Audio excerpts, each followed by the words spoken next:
everyone, my name is Sejal Bidholia.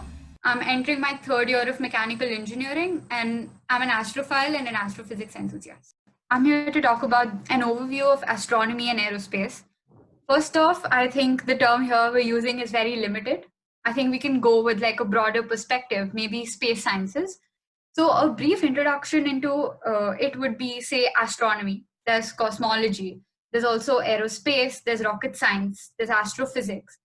And in general, space sciences consists of like a lot of fields of which most of us are unaware because we've broadly classified space scientists to like astronauts or maybe people who work in the mission control at NASA from like, usually seen at movies. But there's so much more to that. There's observational astronomy, there's cosmology, as well as, rocket science and aerospace. So the technical aspect of it. So moving on, what's new in the field of space right now? If you see in terms of India, we have these two missions. So there was Chandrayaan 2, there was Mangalyaan, and we even launched 104 satellites at once, which was a huge feat for any country. But recently, it is the SpaceX Crew Dragon mission, which was recently launched, the collaboration between NASA and SpaceX.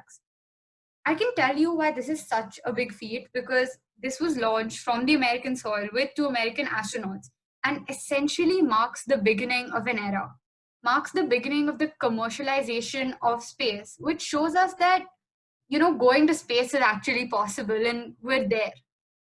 This is like a transportation system. The rocket used was Falcon 9, which is a two-stage rocket. And what essentially, it shows us a bright future, so as to say. And that's why this launch was a historic launch in the history of NASA, in the history of US, as well as the world, so as to say, because this was a commercialization and the first time a private company had collaborated with NASA to go ahead with the launch. So moving on, how did I begin and how did I get interested into aerospace and rocket science or astronomy? I heard the word aerospace when I was in the sixth grade, and that was actually the first time I had seen the working of an airplane, gone to the Air India, the office, and just from far through the window, I could just see the flight hangar and how the flight works. At one point, that was really fascinating. I mean, think about it, a metal tube floating in air. So that's what got me into it. The second part of it was rocket science. So you would have noticed anytime someone is trying to do something really tough, they say, oh, it's not rocket science. Or actually, my bad, if they're trying to do something really easy and they're like, no, it's not rocket science, anyone can do it. I actually want to break this notion and misconception, and I wanted to pursue rocket science.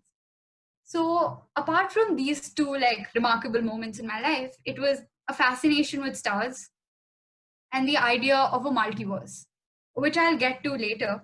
But the idea of a multiverse saying that there might, even be a possibility of aliens and even interstellar travel, I think that really fascinates me because at one point in time, I was really scared of the dark, of the possibility of anything being out there. So much so that when I got engrossed in it, and when I actually became interested in it and read about it, it was so vast to feel that I couldn't stop. So I'll be explaining a few concepts. One is the twin paradox, which most of you would have heard of. So which twin is older? And we've used countless examples. Even in Interstellar, we can see sort of a depiction of this phenomenon. Now, to know the twin paradox, there's just one basic concept that you need to know. It is in Einstein's theory of relativity, which he thought of sitting in a patent office. So anyway, getting to it, it basically focuses on two main factors, which is time dilation and length contraction. So what it means is the closer you travel to the speed of light, the slower time will go for you. And it also states that in our known universe, what we know of is that the speed of light is constant and it is the fastest that can travel. So which twin is older? Now, to give you an example, if I have a twin and I'm here on Earth and my sister decides to zoom off, in a rocket and she goes around the Earth. And when she comes back, I'll notice that she actually hasn't aged as much as I have, even though she wouldn't significantly realize the difference. Because what it entails is that because she's traveling closer to the speed of light, she's actually aging slower. That means time is going slower for her. We can't actually confuse this concept, and it's very, very simple to understand because the path of light defined will differ for both of us, and that is why this condition takes place. Now, moving on to an idea of parallel universes. Now, this may seem very absurd, but to be very honest, there's a lot of research done in this field. There's something about the inflation theory, which you can read about, the bubble universe, the bubble model of the universe. I'll just take a very small example and I think you'll understand better.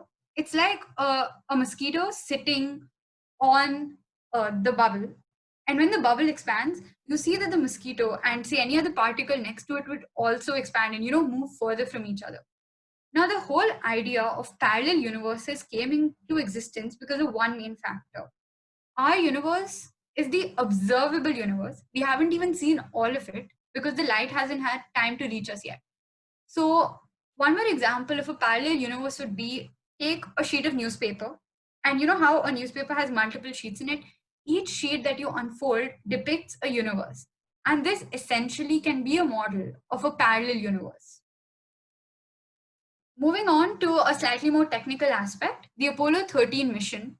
I think if you've watched the movie, well and good, you can go through the documentary as well. And what it shows us is just because we've done it once in space does not mean we can do it again.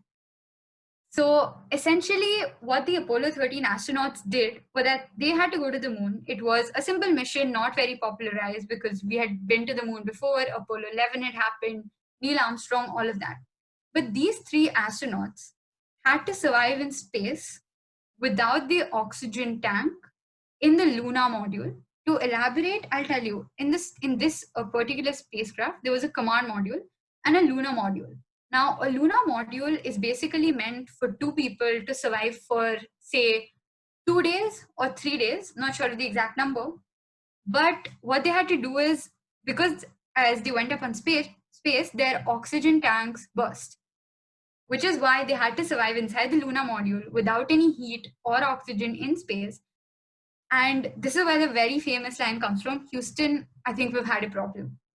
So I would actually encourage all of you to watch the documentary or watch the movie because it speaks about the technical aspects of space and of the rocketry and the spacecraft, and also so much more to being an astronaut than having any training session because it's a very hands-on job. Now, moving further, I'll tell you my experience in this field. I am the board member for SEDS India. I hold the One Space Manager position. And recently, this is something I faced in my school life where we didn't have a lot of opportunities, to expand and get into astronomy. So we want to launch an online platform for students to learn, to discuss ideas, to share projects because there's a huge scope here.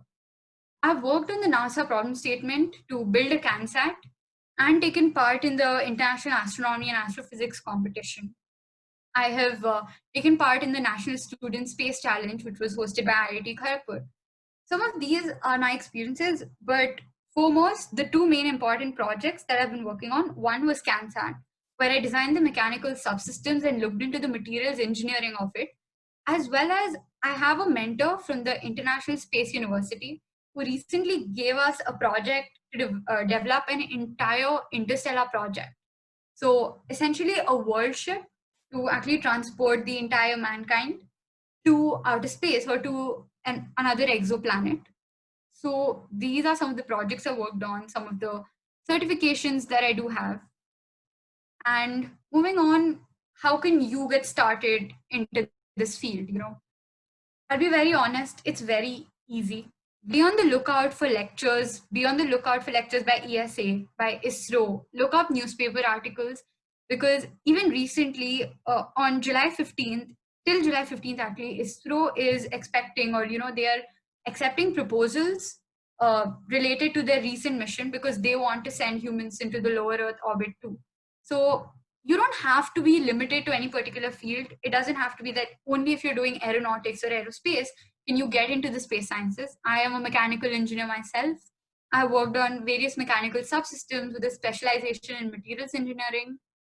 And if you're an electrical student or if you're a computer science student, you can definitely get into it. Furthermore, get in touch with international webinars and innovative competitions. NASA has a lot of competitions that it announces, a lot of scholarships, and there are webinars being conducted, in fact, right now by the ESA. I myself have talked to a lot of people from NASA over the period of this lockdown because they're there to, share their knowledge, impart their knowledge, be it working in the mission control, be it designing spacesuits. So essentially, what I'm trying to say is space sciences is a very, very vast field. It is not limited to any particular discipline. I mean, I know students who have done a BTech in maybe mechanical engineering, done a master's in, say, design, and from NID, and now are now designing spacesuits. So with that, I end my presentation. Thanks for watching. Subscribe and click on the bell button as to not miss out any content. Contact us here.